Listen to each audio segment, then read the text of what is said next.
প্রিয় ছাত্রছাত্রী, আশা করি সবাই ভালো আছো। আমি আগের ভিডিওগুলোতে তোমাদের অনেক কিছু বলেছি বিভিন্ন শব্দের পদসাধন সম্বন্ধে। আজ আমি তোমাদের সঙ্গে আলোচনা করব হ্রস্বকারান্ত সাধু শব্দ। কেমন? আচ্ছা, সাধু শব্দ আলোচনা করতে গেলে আমাদের কতগুলো জিনিস মনে রাখতে হবে। সেটা হচ্ছে, আমরা আগে কিছু সূত্র পড়েছি, তোমরা জানো, এবং মুনি শব্দ যখন পড়েছি তখনও বেশ কিছু নতুন সূত্র আমরা পড়েছি। সেই সূত্রগুলোই কিন্তু আজকে এই সাধু শব্দেও কাজে লাগবে। কেমন? আচ্ছা, এবার সাধু শব্দ তোমরা জানো হ্রস্বকারান্ত পুংলিঙ্গ শব্দ। হ্রস্বকারান্ত পুংলিঙ্গ শব্দ এখানে এই যেটা হয় সুও যশ বিভক্তি এগুলো দিয়ে আমরা পদ গঠন করব। তাহলে সাধু শব্দ অনেকে দেখতে পাচ্ছি বিভিন্ন আগের ভিডিওগুলোতে যে সামান্য মানে কিছু খুব অতি সামান্য, যেখানে কোনো রকম কার্যই নেই, শুধু আগেরটার পরেরটা পাশাপাশি রাখলেই হয়ে যায়। যেরকম ধরো মুনিভ্যাম, মুনি তারপরে ভ্যাম, মুনিভ্যাম, এখানে অন্য কোনো কার্য নেই। তবুও কিন্তু একজন আমাকে প্রশ্ন করেছিল যে মুনি শব্দের তৃতীয়ার দ্বিবচন বলেননি কেন। তা এইটা অতি সামান্য ব্যাপার। যাই হোক, আমি আজকের যে সাধু শব্দ তার পদসাধন মানে 21টা, তাই তো, 3 × 7 = 21, বা যদি সম্বোধনে এক বচন ধরে তাহলে 22টা হয়। এই সাধু শব্দের বিভিন্ন পদ আমি 2টো ভিডিওতে করব। যা প্রথম ভিডিওতে আমি আলোচনা করছি আজকে। তাহলে সাধু শব্দ হচ্ছে উকারান্ত পুংলিঙ্গ শব্দ। হ্যাঁ, এর রূপ অনেকটা মুনি শব্দের মতো। আর এই যে সাধু শব্দের বিভিন্ন রূপ গঠনের জন্য যে প্রয়োজনীয় সূত্র, সেগুলো তোমরা মুনি শব্দে পড়েছ, তবুও আরেকবার স্মরণ করিয়ে দেওয়ার জন্য বলি। 1 নম্বর সূত্র যে যসিচ, তারপরে হ্রস্বস্য গুণাহ, শেষ ঘ্যসখি, আঙো নাস্ত্রিয়াম, ঘেরিং নীতি, নসিং অসশ্চ, অচ্চ ঘে। এই সূত্রগুলো তোমরা আগে পড়েছ, তবুও আরেকবার বললাম, কারণ আমাদের সাধু শব্দে লাগবে। এছাড়াও যে প্রাইমারি যে কতগুলো সূত্র, যেরকম অর্থবোধ ধাতুর অপরত্যয় প্রাতিপদিকম, জ্ঞাপ প্রাতিপদিকাত, তারপরে সৌজসমৌট ইত্যাদি। কেমন? তাই এগুলোও কিন্তু তোমাদের মানে পড়তে হবে। হ্যাঁ, কেমন? আচ্ছা, তারপর দেখো এগুলো কেন পড়তে হবে, কারণ আগে যে আমাদের বিভিন্ন, যেরকম ধরো বললাম যে ওই যে প্রত্যয় পরশ্চ, সুপহ বিভক্তিশ্চ, এগুলো, তারপরে প্রথময় পূর্ব সবর্ণ, আর আমাদের ঈদ সংজ্ঞার জন্য কতগুলো সূত্র, যেরকম চু টু, লসক্কতদ্ধিতে, হলন্ত্যম, তারপরে উপদেশে অজনাসিক ঈদ। এই সূত্রগুলো কিন্তু তোমাদের অবশ্যই সবসময় মনে রাখতে হবে। কেমন? আচ্ছা, তারপরে যেরকম ধরো এই যে মুনি শব্দের বা নর শব্দের বা রাম শব্দের যে দ্বিতীয়ার বহুবচন, সেখানে রামান বা মুনিন, হ্যাঁ, এরকম হয়েছিল। তস্মাৎ ছসন পুংসি, এই সূত্রটাও কিন্তু মনে রাখতে হবে। তারপরে ষষ্ঠীর বহুবচনে নুটাগম হয়, হ্রস্ব নদ্যাপ নুট, এইটাও মনে রাখতে হবে।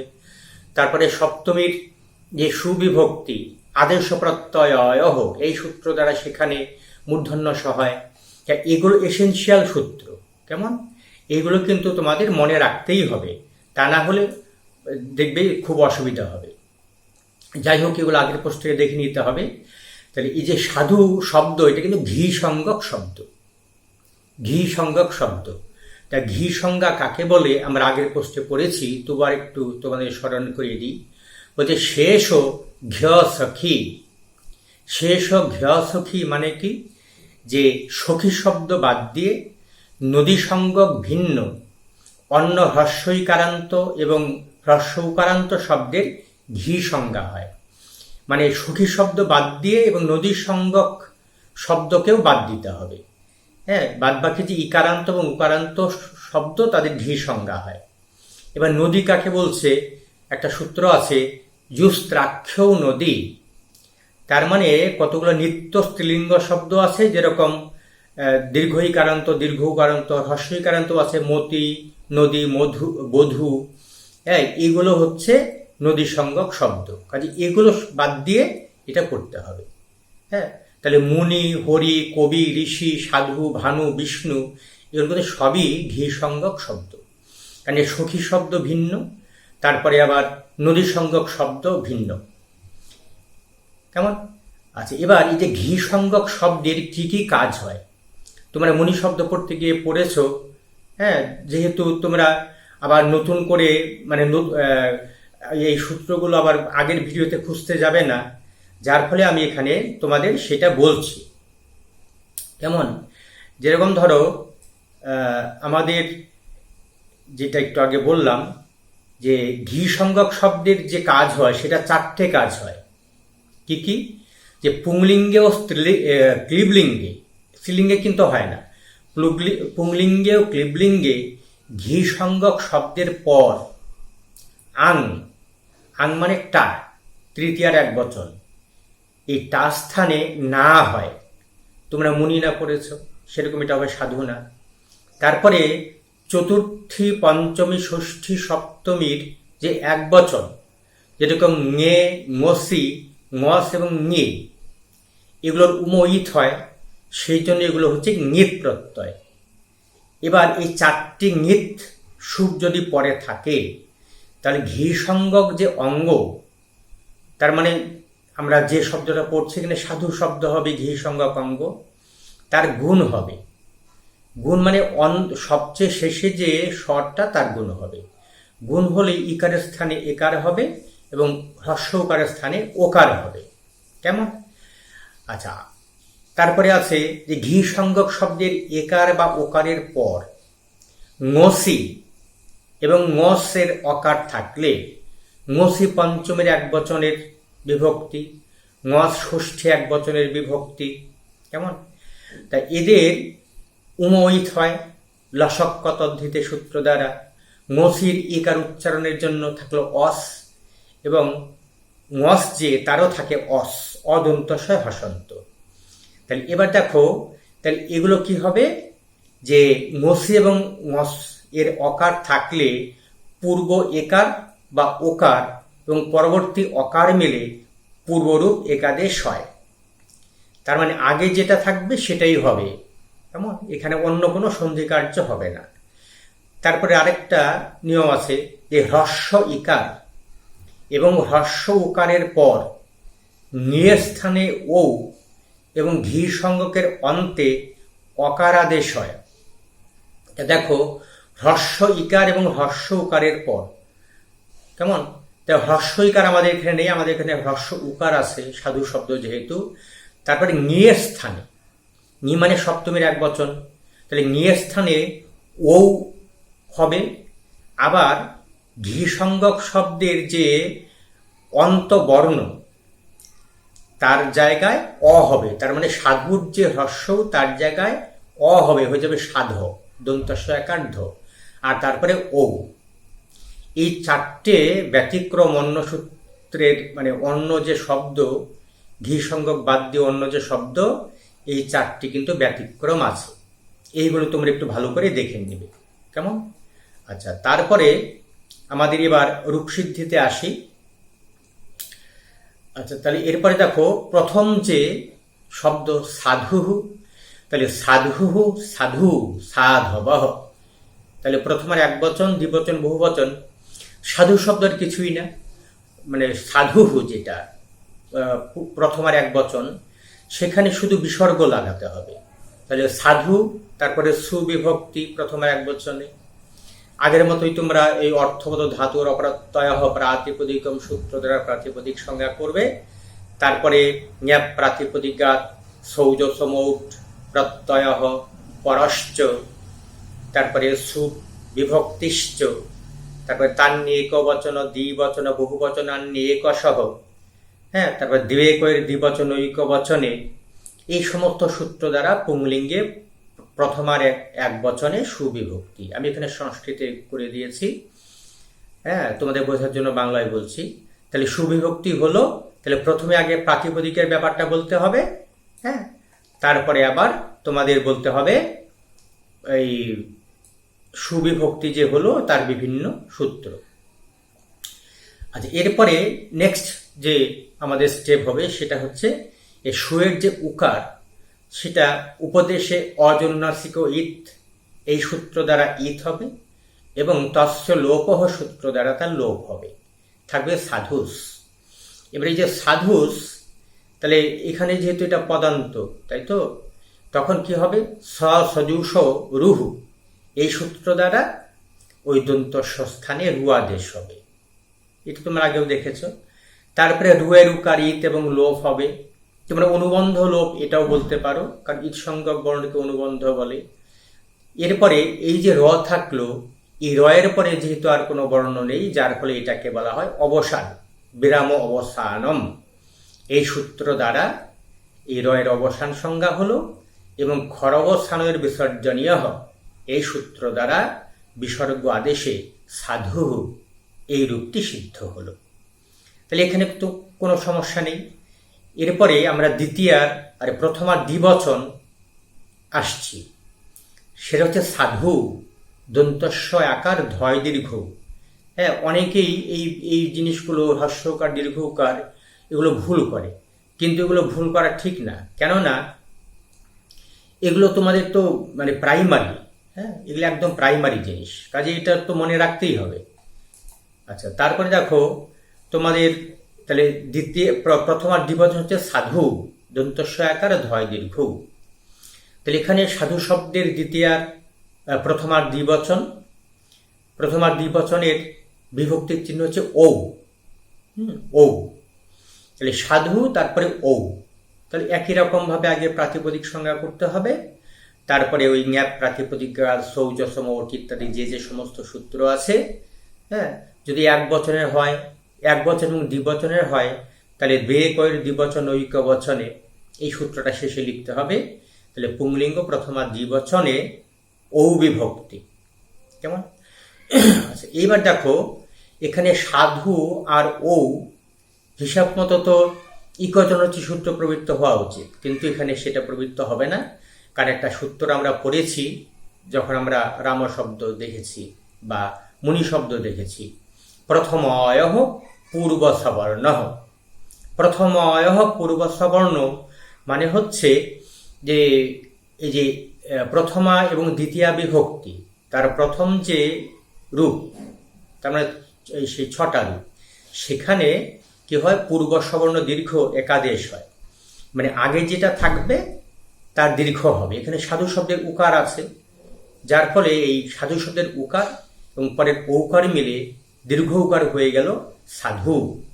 হ্যাঁ, আচ্ছা, এবার প্রথমার বহুবচন সাধব। প্রথমার বহুবচন সাধব, তোমরা মুনয় পড়েছ, এটা উকারান্ত যেহেতু, হ্যাঁ, সাধব। এখানে একটা সূত্র আছে, তোমরা মুনি শব্দ পড়েছ, তবু আর একবার বলি, যশিচ। যশিচ মানে হচ্ছে যশ বিভক্তি, তার ষষ্ঠী সপ্তমীর এক বচন যশি, মানে যশ পরে থাকলে, যশ পরে থাকলে কি হবে, যে হ্রস্ব স্বরান্ত অঙ্গের গুণ হয়। হ্রস্ব স্বরান্ত অঙ্গের এখানে ইকারান্ত এবং উকারান্ত রিকারান্ত, তাই তো। তাহলে উকারান্ত শব্দের যখন গুণ হবে সেটা ওকার হয়ে যাবে, আমাদের এটা এখানে ওকারটাই দরকার। তাহলে যশ বিভক্তি যখন পরে থাকবে তখন কি হবে, উকার স্থানে ওকার হয়ে যাবে, হ্রস্ব স্বরান্ত অঙ্গের গুণ হবে। আচ্ছা, তাহলে এখানে আমরা তাহলে প্রথমার যে বহুবচন সেটা রূপ হচ্ছে সাধবহ। সাধবহ, কেমন? তাহলে সাধু শব্দের প্রথমার বহুবচনের রূপ হচ্ছে সাধবহ, তাহলে সাধু যশ। আচ্ছা, এখানে ওই অর্থবোধ ধাতুর অপরত্যয় প্রাতিপদিকম সূত্র দ্বারা প্রাতিপদিক সংজ্ঞা করতে হবে। তারপরে অন্যান্য যে সূত্রগুলো আছে, হ্যাঁ, ওই যে জ্ঞাপ প্রাতিপদিকা সৌজস মোট, এইগুলো বলবে। আর যেহেতু এটা বহুবচনের বিভক্তি, যার ফলে শেষে বহুসু বহুবচনম, হ্যাঁ, তাহলে এই সমস্ত সূত্র দ্বারা পুংলিঙ্গে প্রথম বহুবচনে কি বিভক্তি? যশ বিভক্তি। আচ্ছা, এবার পরের স্টেপ হবে সাধু অস, অদন্তস্বয় হসন্ত। অস কেন? ওই যে বর্গীয় জ, হ্যাঁ, চু টু চয়হস্য টয় দীর্ঘ, তার মানে প্রত্যয়ের বা উপদেশে, যাই হোক প্রত্যয় একটা উপদেশ, তাহলে প্রত্যয়ের আদিতে স্থিত যে চ বর্গের বর্ণ এবং ট বর্গের বর্ণ তার ঈদ সংজ্ঞা হয় এবং তস্য লোপঃ সূত্র দ্বারা তার লোপ হয়। এখানে বর্গীয় জ চ বর্গের বর্ণ, চ ছ বর্গীয় জ, কেমন? তাহলে আদি জ মানে বর্গীয় জ ঈদ হয়ে গেল। তোমরা সবসময় মনে রাখবে যে ব্যঞ্জনে কিন্তু সবসময় একটা করে স্বর থাকে, কেমন? যদি জ এরকম থাকে চ ছ জ ঝ, সেখানে কিন্তু একটা অ থাকবে। অন্য স্বর থাকলে আবার বুঝতে পারবে, যেরকম চা, যা, জি, এগুলো বুঝতে পারবো, কিন্তু অ থাকলেও আমাদের বুঝে নিতে হবে, বিশেষ করে সংস্কৃতে। তাহলে জয় হসন্ত অ, তারপরে কিন্তু দন্তস্বয় হসন্ত, এইগুলো মিলে হচ্ছে যশ। তাহলে আদি জ লুপ্ত হয়ে গেল, তোমরা অনুবন্ধ লোপ করতে পারো, থাকলো অস। এবার এই যে যশের যে দন্তস্বয় হসন্ত, এটাও হলন্ত্যম সূত্র দ্বারা কিন্তু লোপের প্রসঙ্গ আসে, কারণ এটা যেহেতু প্রত্যয়ের অন্ত হল, লোপের প্রসঙ্গ আসে। কিন্তু পাণিনি আরেকটা সূত্রে নিষেধ করেছেন, ন বিভক্ত তুস্মাহা, এ বিভক্তিতে ত বর্গের বর্ণ দন্তস্ব এবং ম এদের ঈদ হবে না। তাহলে এটা ঈদ হবে না, ঈদ তো নিষেধ করা হয়েছে। তাহলে এরপরে দেখো, তাহলে এই যে আমরা যে যোশিচ সূত্রটা পড়লাম, এখানে যোশিচ তার মানে কি, যে যশ যদি পরে থাকে, যশ যদি পরে থাকে তাহলে ওই হ্রস্ব স্বরান্ত অঙ্গের গুণ হবে। এখানে তাহলে সাধু শব্দ উকারান্ত শব্দ, এর গুণ হয়ে যাবে ওকার। তাহলে যোশিচ এই ইত্যনেন সূত্রেণ সাধু শব্দস্য উকারান্তস্য অঙ্গস্য ওকারাদেশ, ওকার গুণাদেশ, কেমন? তাহলে এখানে যোশিচ সূত্র দ্বারা সাধু শব্দের গুণ হয়ে সাধু হয়ে গেল। এবার দেখো, তাহলে আগে ওকার আছে, তাহলে এটা এচ প্রত্যাহারের বর্ণ, তারপরে অসের অ, এটা হচ্ছে স্বরবর্ণ অচ, তাহলে এচয় বায়াবহ, এই সূত্রটা এখানে প্রবৃত্ত হবে। এচয় বায়াবহ এই সূত্র দ্বারা অচ বা স্বরবর্ণ অকার পরে থাকায় কি হলো, ওকারের স্থানে অবাদেশ হলো, এচয় বায়াবহ, কেমন? তাহলে ওকারের স্থানে অবাদেশ হয়ে হলো সাধব, সাধব বয়হসন, তারপরে অস। এবার দেখো দুটোকে যোগ করতে হবে, অজ্ঝিনং পরেণ সংযোজ্যম, অচহীন মানে যেহেতু স্বরবর্ণের কোনো রকম স্বরবর্ণ সেখানে নেই, কাজেই পরের স্বরবর্ণের সঙ্গে এটা যুক্ত হয়ে যে সাধবস। তাহলে এই যে সাধবস হলো, এরপরের রূপটা সোজা দন্তস্ব স্থানে রু আদেশ হবে, সদু সরু এই সূত্র দ্বারা, তারপরে রুয়ের উকারিত হবে এবং লোপ হবে, থাকবে সাধবর। এই রয়ের আবার অবসান সংজ্ঞা হবে এবং খরবসানের বিসর্জনীয় এই সূত্র দ্বারা তার বিসর্গ আদেশে হয়ে যাবে সাধব। এইভাবে প্রথমার বহুবচন রূপটি সিদ্ধ হল। আর এরপরে সম্বোধনের যে এক বচন, সম্বোধনের এক বচনের রূপ হয় সাধু। আমরা তার আগে একটা কিছু বসাই, সম্বোধন হে সাধু বা হে মুনে, এরকম একটা বসাই, বা হে রাম, হে নর, এগুলো বসাই। কাজে হে সাধু, ও হে সাধু। তাহলে এখানে একটা সূত্র আছে, হ্রস্বস্য গুণঃ। হ্রস্বস্য গুণঃ মানে কি, যে সম্বুদ্ধি পরে থাকলে, সম্বুদ্ধি পরে থাকলে, সম্বুদ্ধি সম্বোধনের এক বচনকে সম্বুদ্ধি বলে, তার মানে সুবিভক্তি যখন সম্বোধন প্রযুক্ত হয় তখন তাকে বলে সম্বুদ্ধি। তাহলে সম্বুদ্ধি পরে থাকলে হ্রস্ব স্বরান্ত শব্দের অঙ্গের গুণ হয়।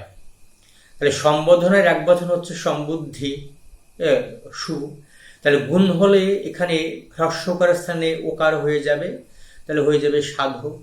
হ্যাঁ, তাহলে সাধু সু, তারপরে কি হবে, তাহলে ওই যেহেতু ওই হ্রস্বস্ব গুণ হবে সম্বুদ্ধি পরে থাকলে, তাহলে হয়ে যাবে সাধো।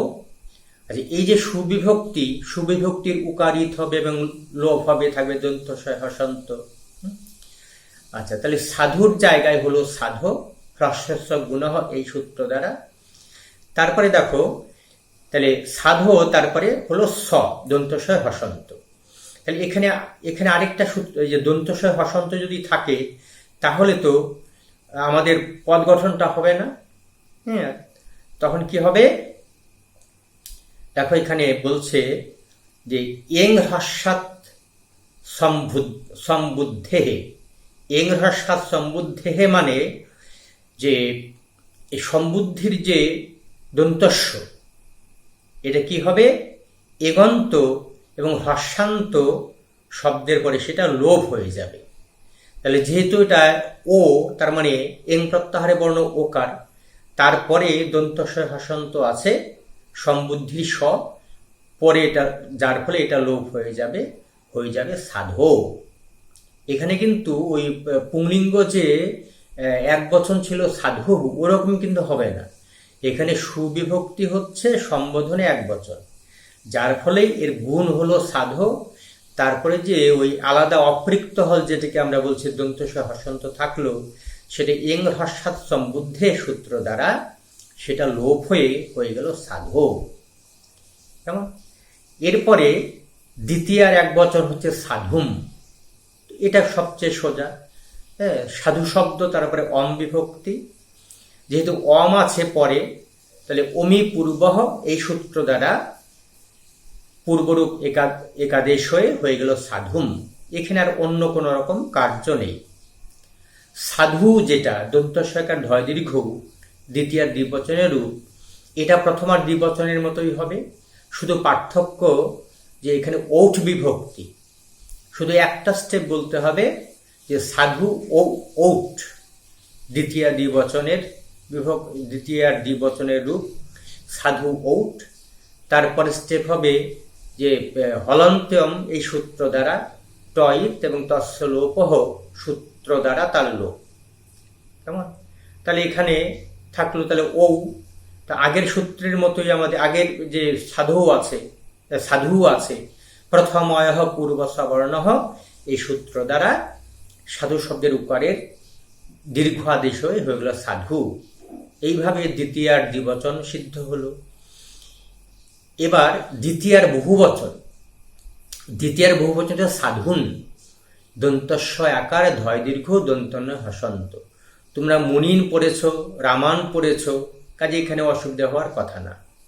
দেখো সাধুন বানানটা খেয়াল রাখবে, ধয় দীর্ঘ আছে, দন্তস্বয় আকারে ধয় দীর্ঘ দন্তন্য হসন্ত। তাহলে সাধু এই শব্দের বা প্রাতিপদিকের দ্বিতীয় বহুবচনের রূপ হচ্ছে সাধুন। এবার দ্বিতীয় বহুবচনের বিভক্তি রূপ হচ্ছে সস, তাই তো? তাহলে সাধু সস। তোমরা আগে তাহলে একই রকম ভাবে এর প্রাতিপদিক সংজ্ঞা করতে হবে। হ্যাঁ, অর্থবদ ধাতুর অপ্রত্যয় প্রাতিপদিকম এই সূত্র দ্বারা এর প্রাতিপদিক সংজ্ঞা হলো। তারপরে ওই ন্যাপ প্রাতিপদিকার সৌজসমৌট, তারপরে প্রত্যয় পরশ্চ এই ইত্যাদি সূত্র দ্বারা কি হবে, যেহেতু এটা বহুবচনের বিভক্তি, তার ফলে বহুষু বহুবচনম এই সমস্ত সূত্র দ্বারা পুংলিঙ্গে দ্বিতীয় বহুবচনে সস বিভক্তি। আচ্ছা, পরের স্টেপ হবে সাধু অস। এই যে সসের যে তালব্যস্য মানে আদি যে সকার তালব্যস্য হসন্ত, সেটা লসক্ক তদ্ধিতে সূত্র দ্বারা ইথ হবে। লসক্ক তদ্ধিতে তোমরা আগে পড়েছো যে অতদ্ধিত প্রত্যয় মানে তদ্ধিত প্রত্যয় ভিন্ন প্রত্যয়ের যে আদি ল, তালব্যস্য এবং ক বর্গের বর্ণ, সেগুলোর ইৎ সংজ্ঞা হয়। ইৎ সংজ্ঞা হলে তস্য লোপ সূত্র দ্বারা তার লোপ হয়ে যায়। তাহলে তালব্যস্য হসন্ত ইথ যখন হয়ে গেল তখন থাকলো অস। আবার এই যে দন্তস্বয় হসন্ত এরও লোপের প্রসঙ্গ আসে হলন্তম সূত্র দ্বারা, কিন্তু ন বিভক্ত তুস্মাহা এই সূত্র দ্বারা তার নিষেধ হয়ে যায়, ফলে অসই থাকে। এবার ধরো আমাদের যে আরেকটা সূত্র আমরা একটু আগে বললাম, প্রথময়ঃ পূর্ব সবর্ণঃ, প্রথময়ঃ পূর্ব সবর্ণঃ, এই সূত্র দ্বারা কি হলো যে এই যে পূর্ব সবর্ণ সাধু শব্দ উকার আর পরের অসের অ, এই দুটো মিলে হয়ে গেল পূর্ব সবর্ণ দীর্ঘ, মানে সাধু শব্দের যে উকার তার দীর্ঘ আদেশ হয়ে গেল সাধুস। এরপরে আরেকটা সূত্র আছে, তস্মাৎ ছস নহ পুংসি, তার মানে পূর্ব সবর্ণ দীর্ঘ আদেশের পর যে সসের যে স, তার স্থানে দন্তন্য আদেশ হয়। হ্যাঁ, একটু মনে রাখতে হবে যে পূর্ব সবর্ণ দীর্ঘ হওয়ার পর যে সসের স, তার মানে দ্বিতীয় বহুবচনের যে স, দন্ত স হসন্ত, তার জায়গায় দন্তন্য আদেশ হবে। এটা কিন্তু পুংলিঙ্গে হবে, অন্য লিঙ্গে হবে না। দন্তস্ব স্থানে দন্তন্য আদেশ হয়ে গেল সাধুন। কেমন? তাহলে তোমরা এই ভিডিওতে এইটুকুই পড়ো, আমরা তৃতীয়া থেকে সপ্তমী পরের ভিডিওতে বলবো। ঠিক আছে, সবাই ভালো থেকো।